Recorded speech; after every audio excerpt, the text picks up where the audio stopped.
Alhamdulillahilladzi anzalal kitaba huda wa rahmatan wa shifaa'an lima fis sudur wa ja'alal qur'anal karima nuran lil mu'minin wa sabilan li sa'adati fid dunya wal akhirah. Nahmaduhu wa nasta'inuhu wa nastaghfiruh wa na'udzu billahi min syururi anfusina wa min sayyiati a'malina. May yahdihillahu fala mudhillalah wa may yudlil fala hadiyalah. Asyhadu an la ilaha illallah wahdahu la syarika lah wa asyhadu anna Muhammadan abduhu wa rasuluh la nabiyya ba'dah.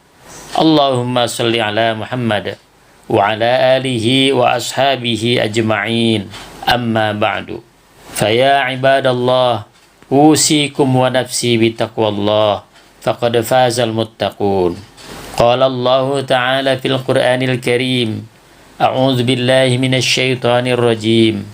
Wa nunazzilu minal Qur'ani ma huwa syifaa'un wa rahmatul lil mu'minin. Wa qala an-nabiyyu sallallahu alaihi wasallam, khairukum man ta'allamal Qur'ana wa 'allamahu.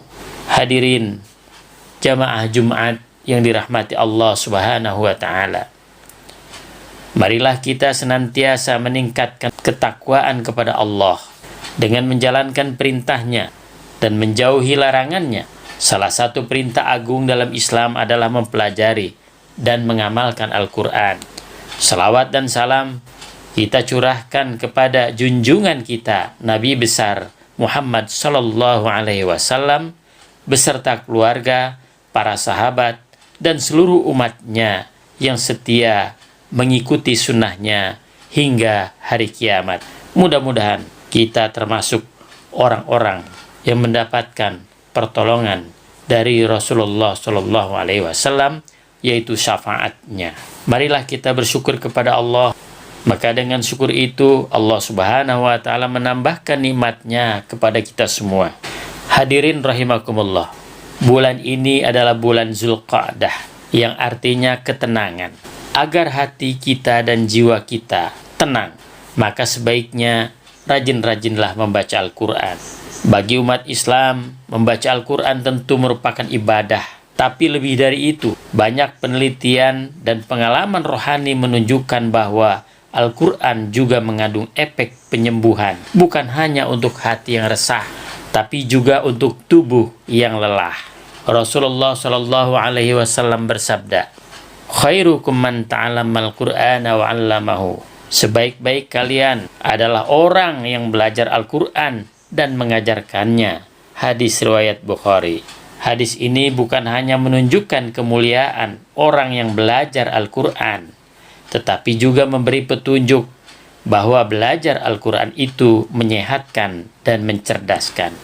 Yang pertama, Al-Quran menenangkan jiwa atau kesehatan rohani. Allah Subhanahu wa taala berfirman, A'udzu billahi minasyaitonir rajim. Ala bidzikrillahi tatma'innul qulub. Ketahuilah, hanya dengan mengingat Allah hati menjadi tenang.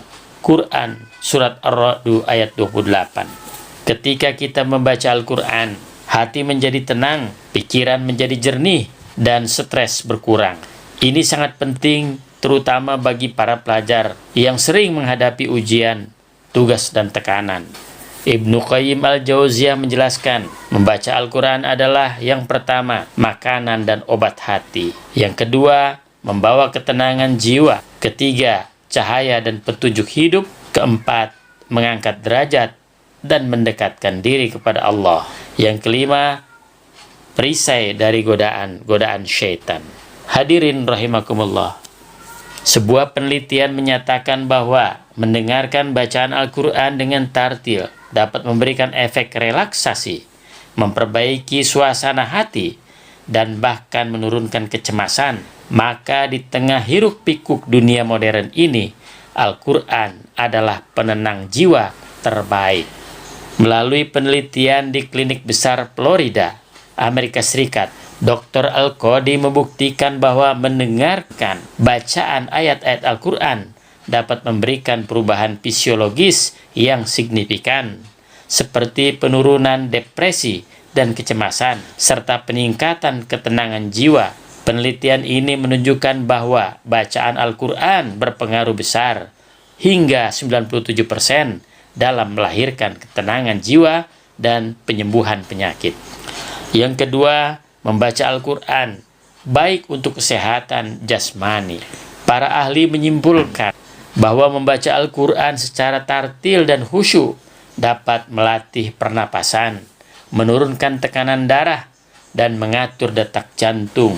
Al-Quran ibarat obat alami yang Allah turunkan kepada kita sebagai manusia.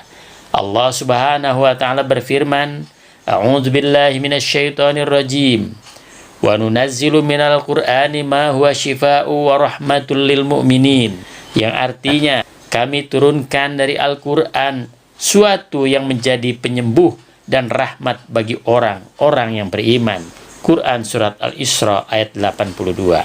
Hadirin rahimakumullah.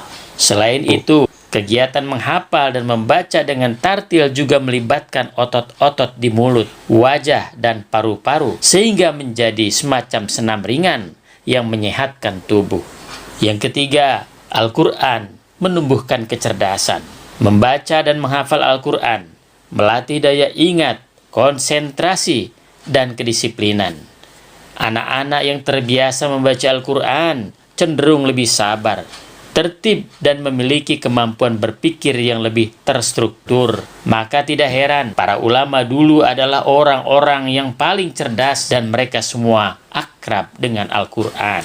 Bahkan beberapa studi modern menunjukkan bahwa anak-anak menghafal Al-Quran memiliki kemampuan kognitif yang lebih tinggi, terutama dalam hal memori jangka panjang dan fokus dalam belajar. Hadirin rahimakumullah. Temuan hasil studi di Malaysia tahun 2021 oleh Ismarul Yusda dan kawan-kawan menunjukkan bahwa siswa yang menghafal Al-Quran memiliki skor IQ lebih tinggi, kualitas hidup yang lebih baik, dan kadar serotonin yang lebih tinggi. Terdapat korelasi positif antara jumlah hafalan Al-Quran dengan fungsi kognitif dan kesejahteraan psikologis. Keempat, Al-Quran membentuk karakter mulia. Al-Quran bukan hanya dibaca, tapi juga diamalkan. Ketika kita membiasakan membaca dan memahami Al-Quran, kita akan terbentuk menjadi pribadi yang jujur, sabar, disiplin, dan rendah hati. Inilah karakter pelajar dan generasi muda yang akan membawa keberkahan bagi umat dan bangsa. Nabi Muhammad SAW adalah manusia terbaik. Akhlaknya adalah akhlakul Quran. Aisyah radhiyallahu anha berkata, "Kana khuluquhul Quran." Akhlak Nabi adalah Al-Quran itu sendiri. Hadis riwayat Muslim. Kita hidup di zaman di mana anak-anak dan remaja mudah terpengaruh oleh media sosial. Maka dari itu, mari kita jadikan Al-Quran sebagai teman setia di sela-sela kegiatan belajar. Bagi para siswa, jadikan membaca Al-Quran sebagai kebiasaan pagi sebelum belajar. Bagi para guru dan orang tua, jadilah teladan dalam mencintai Al-Quran. Hadirin sidang Jumat yang berbahagia, mulailah dengan sederhana. 1 ayat setiap hari. Niatkan untuk istiqomah. Jangan menunggu pandai, karena membaca Al-Quran akan membuat kita pandai. Mudah-mudahan kita semua menjadi ahli Quran. Barakallahu li wa lakum fil Qur'anil azim. Wa nafa'ani wa iyyakum bima fihi minal ayati wa dzikril hakim. Aqulu qawli hadza wa astaghfirullaha li wa lakum. Fastaghfiruhu innahu huwal ghafurur rahim.